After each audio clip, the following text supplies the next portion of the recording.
storm, you could say. Yeah. I think, now again, I'm going to refer to your TA expertise because I really don't play the hero that much. Yeah, sure. But against these types of teams, would you still go blink here because you have such good counter initiation and just rely on the fact that you're going to be able to disable and like instantly kill somebody? Or would you think about going maybe like the drums, Yasha, BKB build instead?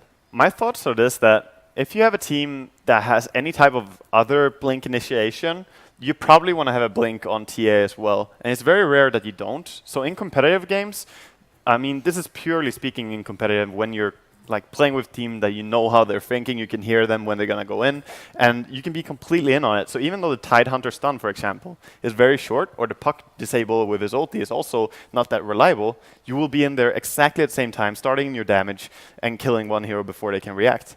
So yes, I would probably go blink as long as you have anything along the lines of a Tide, Sand whatever. In a pub, though, I would just probably go for a damage build, to be honest. Just go drums. Be self-reliant. Yeah, because exactly. the blink dagger kind of necessitates you playing around the team. Exactly. So the only time I would go blink in a pub if you want to like assert dominance is if you have already crushed your lane, 7-minute blink dagger with boots and bottle, like that type of blink. Okay. That makes sense. Yeah, it's a team play item, to be honest. And a lot of people are onto the Midas thing about TA as well. It's fun to see how every single hero is getting a Midas just to see if it works or doesn't work. Like players in but you said competitive. Yourself you liked Midas on TA. I said I didn't like it at first. Then I played it like 10 games just to see how I feel it changes what you can do and just judge whether I feel it's good or bad. And I think in pubs it would be better. In pubs it's probably better in general, but not always, because some teams don't know how to punish it. I talked to some good players like Kuroki, for example, and other players about this, and they say that you can't really go Midas on TA because the Chinese pros, for example, they would destroy you if you make this item choice, because they will see, okay, you're 2,000 gold behind in terms of effective items right now. You don't have a blink, you don't have the damage, maybe you have brown boots. Then they will just force the issue right there. Yeah. And then you're not strong. So it comes down to whether your opponents are actually going to make a decision against you. Are they going to pressure you? Yeah. And sometimes it's very obvious that the enemy can't. Then I think you can abuse the Midas just as much in a competitive game as in a pub. Okay. But it's definitely not an item you want to go for in every single game. Whereas on Shadow Fiend or Invoker even, Invoker, I say like 90% of the games you want to go Midas. He's the most level dependent hero in the game. And you can pretty much always get away with buying it. Yeah. Shadow Fiend, I would say 100% of the game. Like, just go Midas. It's so good on the hero. Because your job is to farm, not die, and win at 25 minutes or so. Yeah. That's really how Shadow Fiend works. And your item timing actually synergizes really well with the Midas, because sometimes getting an earlier BKB can be detrimental. Yeah. Like, sure, you do decent damage with raises, but you can't end the game at the point that you have the BKB in the next item. But if you put a Midas in before, then you're probably higher level. You might have the same amount of items as you do normally, but you're like 2 or 3 levels higher or something like that. And then your BKB timing is later, so your BKB is longer for the 25-minute base crack. So yeah, when I watch any like of the top tier carry or mid players play a hero like Shadow Fiend in pub, they play it. You practice the same way in pub as you're gonna play Shadow Fiend in competitive. To be honest, right. The only difference being that sometimes you have to go with your team and make that fight happen. But the same way they play in pub is just you farm everything, you don't die, and then you win because you're so much further ahead. So in that regard, Shadow Fiend similar to Naga Siren, but not illusion. Right, not illusion here. Just farm everything, end the game at 25 minutes. I say those two are like the fastest farming heroes in this meta. In this patch, yeah. Yeah. I mean, we don't see AM anymore, which I kind of get, because people pick really strong lanes nowadays. Like, Dota has become... It's so hard to run him. Yeah. Yeah. I mean, he's incredibly weak. He has not great strength gain. He can basically not lane against anything.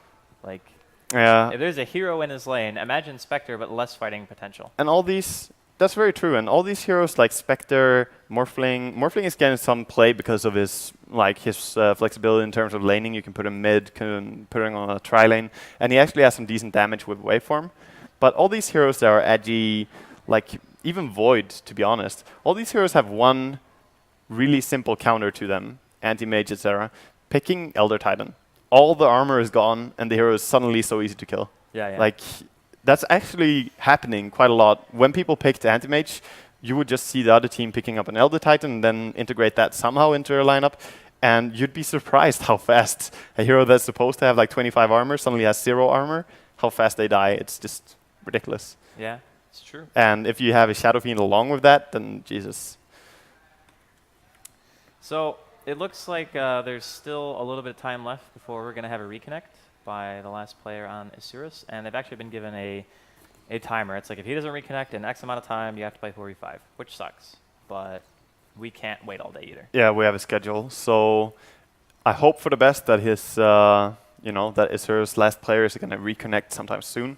And you guys can see as well as they're talking. And yeah, it just sucks when you have some issue like internet or PC, especially when there's a big tournament like this. Yeah. I mean, but to be honest, some things are not controllable. Like when the PC like crashes or something and you have to switch. It's understandable. But for the most part, it's like a $4.3 million prize pool. Like, just be ready. Yeah, exactly.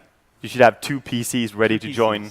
If one of them if 2 of them dies, you still have a 4th one that you can start up, and then you start playing on your 3rd. We're ready. We got like 20 PCs in the house. Yeah. Like if somebody from the qualifiers were playing from here, we would have enough for 4 teams to play. Yeah.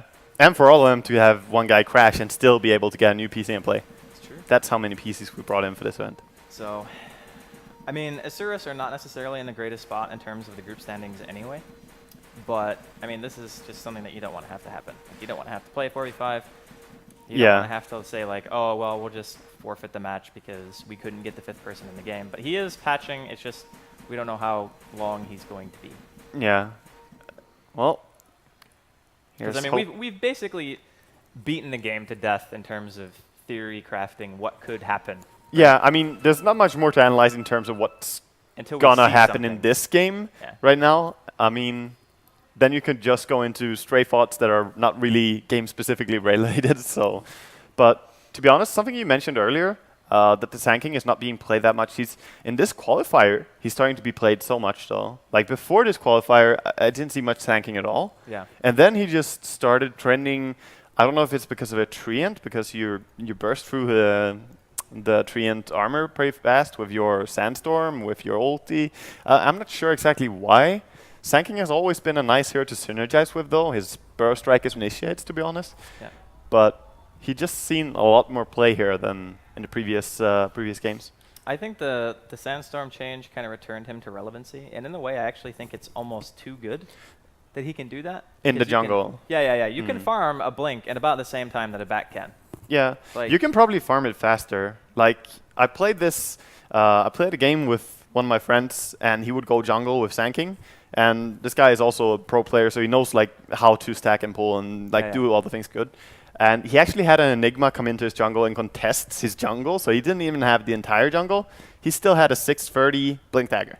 Holy so if you help the Sand King, I bet you could have it at 5 minutes, just saying. Which is crazy fast. Yeah, but, I mean, if you get to stack and you get to pull together. Yeah. I think on Radiant, again, it's easier. Probably. Yeah, definitely. Because Dire, when you like pull the large camp that's closer to the lane, is usually blocked anyway. So you're not going to be able to stack that one, which means you have to run all the way. So it's a bit harder. But on Radiant, it's actually quite easy. So yeah, definitely. I think Radiant's just OP, man. You think Radiant's OP? I think Radiant's OP. It's fun to see the stats for the 2 sides and the win rates between the 2 sides. The only thing that Dire has is Roshan. That's it. Yeah. Like, there's actually so many better things about Radiant. Like ganking mid as Radiant. Oh, yeah. Or as Dire. Like, if you're ganking the Radiant it's horrible. It's so hard. It's horrible. Like, the thing, if you go to the mid lane on your camera just to show, on the Radiant side, if you stand on this low part on the ramp, like the lower end down here, then you're actually completely safe from any ganks apart from the ones from the like south. Around here. Yeah. Basically. And even if they come down from the south, it's pretty hard for them to kill you because you can run straight to the left and be completely safe. Yep. And if you look at the Dire side, there's no real, I mean... It's pretty wide open. It's pretty wide open, and it's also much easier to wrap around and go behind the Dire side. Yeah, because like this area is like out of tower range. Oh, yeah. Basically. So you can go all the way behind the tower and just be behind the tier 1. And that's not the only lane I feel is easier to play out as Radiant. I actually feel that the off lane and safe lane, as you mentioned, the jungle is more friendly for you when you're Radiant. Easier to make a triple pull. You can't make a triple pull on the dire side at all. You have 2 camps that you can pull to. Yep. Obviously, you could. You can get this camp. Yeah. You can't. You can only get the large camp, and you can get this one. That's it. Exactly. Obviously, you could pull some other camps if you have hook and toss and stuff like cheesy stuff, but not counting that, there's only the 2.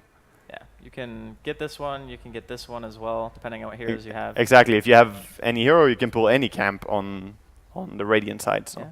The telekinesis Rubik thing was really cool. They would like lift a creep up here. Oh yeah. And then it would like walk all the way down to the lane, aggro the creeps, and then drag it back. It was actually pretty fun to see the timing on that and how people did it. Yeah, yeah. And people are always surprised because you ward the enemy, like you have your normal pull spot warded, and then still the creeps just disappear somehow. It's like, wait a minute. And then you could pull them onward and pull them up to the other camp there and keep going. It was really something. But of course that was a little bit broken and. Yeah. Oh, it was really broken. Rubik and Pudge were just so good at that. Yeah. But to be honest, in this patch, I'm not really sure why Mirana has such a high win rate. I mean, I get that she got, just changing topic here, but I get that she got some buffs in a row. Like she got a lot of buffs in a row looking at the Dota history. Yeah. Pretty much every single spell has been buffed. Sure, her damage was nerfed back in the past, but Starfall is better now, Leap is better now, Arrow is better, and Moonlight Shadow has lower mana cost. I believe it's also a little bit better. It's like 75 mana cost now? Yeah. I don't think they changed anything else, just the mana cost. Yeah, that's probably it. Yeah. But everything else, like the Arrow is infinitely better now. The cooldown is so low, you have more damage. It scales better. Everything is just amazing about it. Level 1, you could do 190 damage and stun someone for 5 seconds. In theory, awesome spell. Pretty good ability. Yeah. Still, she's being played as a carry, though. Not so much the roaming or offlane Mirana, just the carry part. And people were always questioning that. Everyone was saying Mirana is an inferior carry. She doesn't have the deeps. But I always thought that her maneuverability, positioning, is making up for that. I'm always of the mind that the Dota that wins faster is usually better, right? And if you think about Mirana and the way that she peaks basically at like level what, like 14, something like that, when she gets all her abilities maxed. Like that's the time that you wanted it to be like, all right, we're gonna go end the game. So similar to what a Shadow Fiend does, but the Shadow Fiend actually needs the farm, whereas Mirana can still contribute without having farm. And can still fight, and doesn't necessarily just walk into a fight and die if she's under farmed.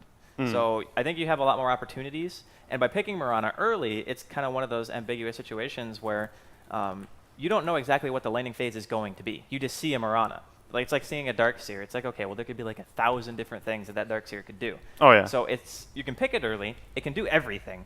And it's still not like the hardest carry in the game, but because of the fact that she has the freedom to fight so much, she can impact the game much more than a lot of other like safe laners could.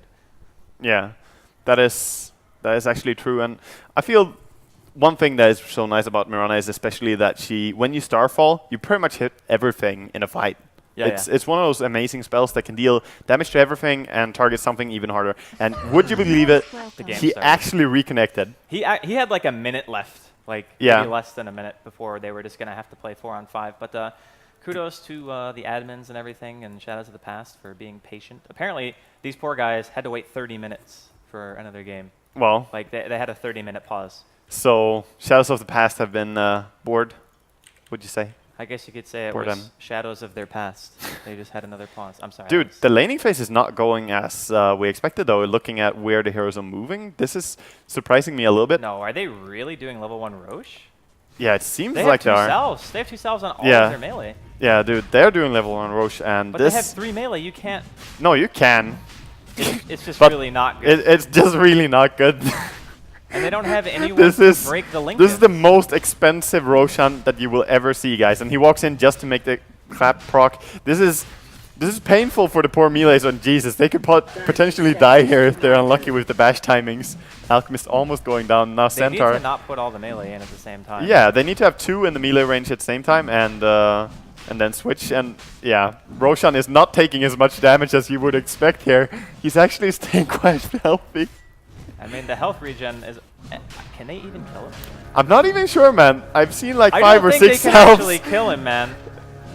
Dude, if they don't get Roshan here... The Sand King's out of salves. The Centaur just used his last salve. Alk has 1 salve. Dude, No, they gotta get him, but it's painful. It's really painful. Like, they're gonna